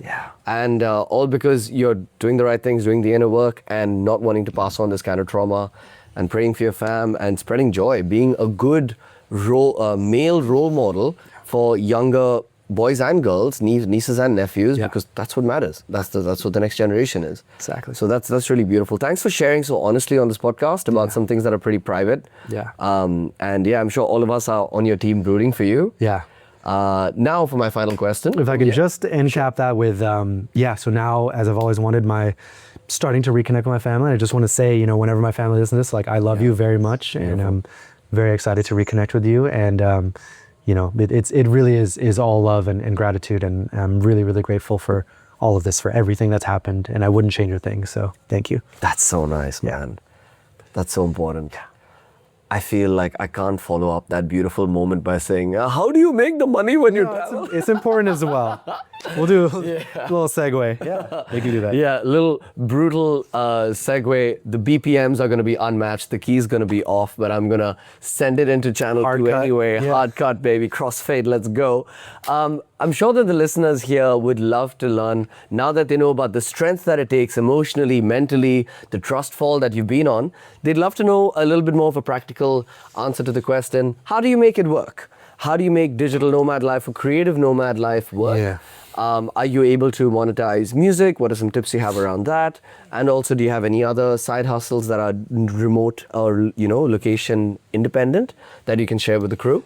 Yeah. So let me preface by saying I am definitely less aware and on top of my finances as I'd like to be, and as others who are on this journey may be. So it's a bit of a potentially unique situation, but just to show you that, there's so many ways that this can happen, and there's a way you can make it work for you. Like a big barrier to traveling was also like, I thought I wouldn't be able to afford it and the cost. And, I'm really privileged to be in America where the dollar goes a lot farther in a lot of countries than it does in America. So the way that I made this work was, again, I had that really lucrative gig that gave me a good chunk of money. Nice. On top of that, I had savings, and for all the difficult things that Indian culture and parents can bring about, one thing that is very natural to me is not spending too much money. I've always been pretty good with my expenses, I'm in no debt, and also thanks to my parents, paying for college.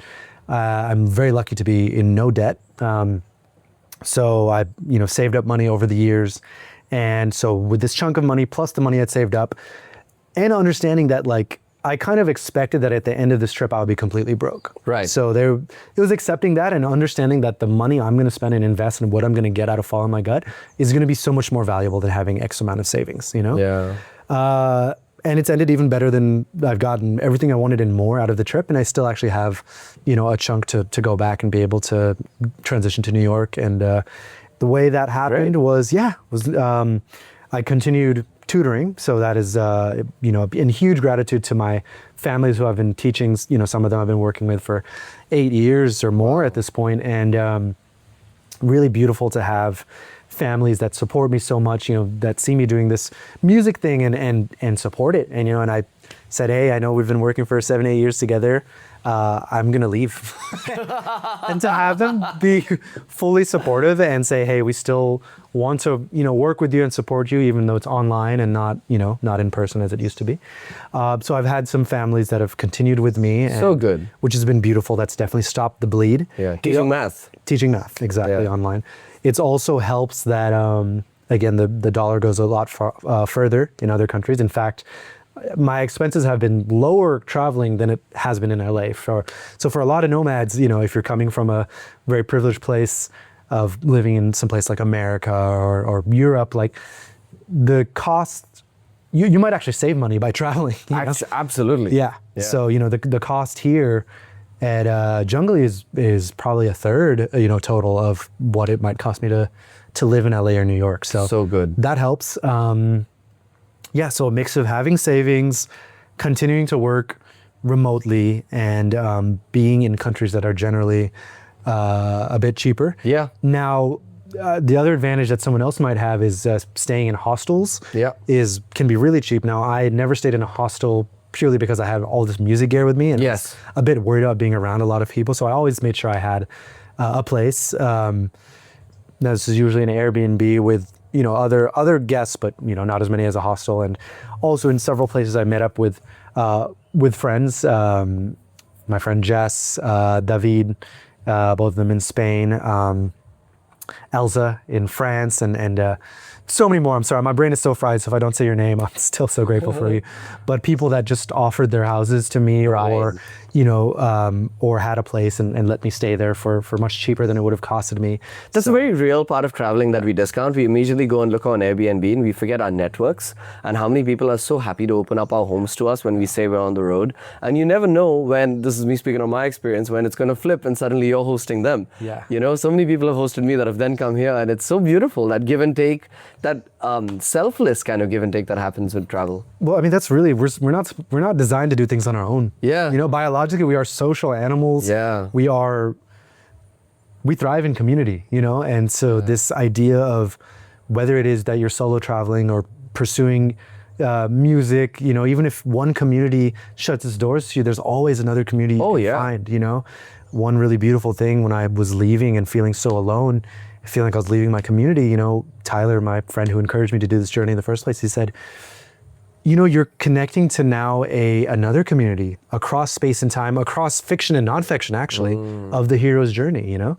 The hero's journey has been done so much, this pattern, that it actually is a trope. Yeah. That it appears across film, across media, across, you know? And so you might be leaving a community of your friends, and now you're joining a community of, you know, people like you. Some of the most interesting people I've met, you know, have also done this journey and have experienced the same things you've experienced. And not just that, in any source of fiction you'll find, you know, you're joining the community of Simba, of Frodo, of Harry Potter, of everyone that's left home and done this thing and come back transformed. So nicely put. And it was, you know, it was really a help for me as I left on the plane ride to Guinea. I watched The Lion King again, you know, and I'm like, sick. I'm at this point where like Simba has run away from home into the forest, and I'm feeling lost and I'm crying, and you know, and in Gambia I watched the first Lord of the Rings, and Sam is at the place, Sam and Frodo are just about to leave the Shire, and Sam says, wait, Mr. Frodo, if I take one more step, this is the farthest I will have ever been from the Shire. And I was like, that was me, like getting onto that plane, that's exactly how I felt, you know? Yeah. So now you're connected to this larger community, where you realize that you're never alone. You know? And of course, my friends have been supporting me, you know, from back home, and all my fans around the world that have sent me messages whenever I posted on my story that I'm having a hard time. So many of you reached out with support, people I've never heard from or met before that are so fully supportive, and it really touches my heart. You know? People lean in, man. So yeah, When they want that journey and sharing about it. Please lean on your friends, like ask for help and offer help, and don't do it alone, because you don't have to, you know? And Beautiful. Narasimha, that was a vibe. I just want to say before we wrap it up that it's been such a pleasure to host you, to meet you. You've been a bro. And we're going to miss you. Like you. Let's wrap this up with a big hug. Big hug. Thank you. Come here to Jungli. This place is amazing. If even a bit of you wants to go, like, just do it. And on some promo, next year's about to be, or depending on when you're watching it, this Fire. 2026. A lot of stuff happening. February 6th, Thagel. My track is releasing on Black Book Records.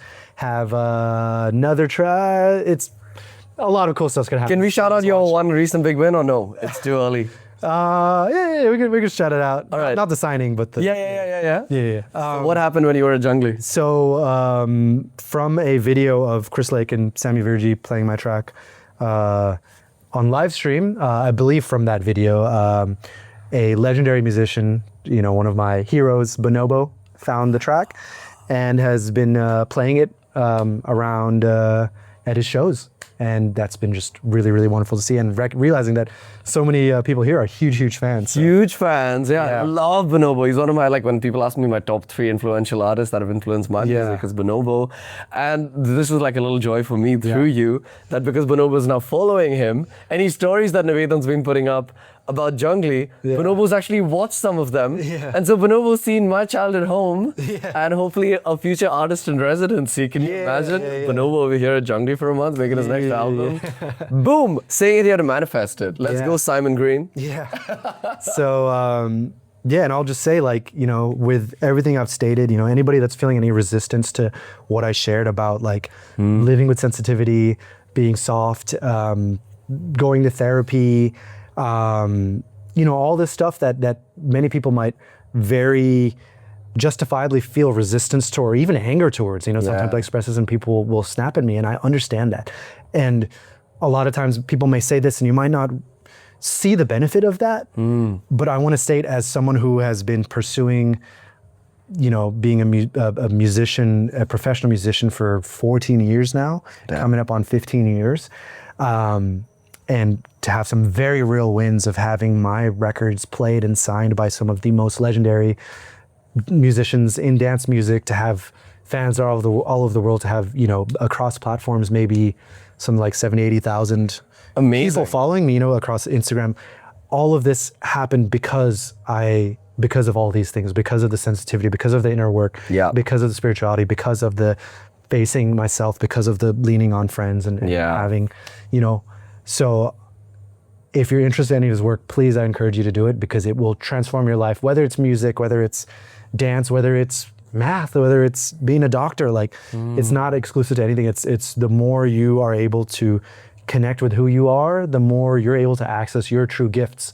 And that's what we all need on this earth, is we need you. You know, there's no one else that's like you. And yeah, you could be a really good someone else, but no one can be the best you that you can. So, you know, I hope that in some way this encourages some people to really, like, when they say like follow yourself or follow your bliss or trust yourself, love yourself, like this, I'm the manifestation of that, and I can tell you there's nothing better. So Awesome. Thanks for that message, I hope man. our heads aren't cut off here. I don't know. Yeah, let's find out after.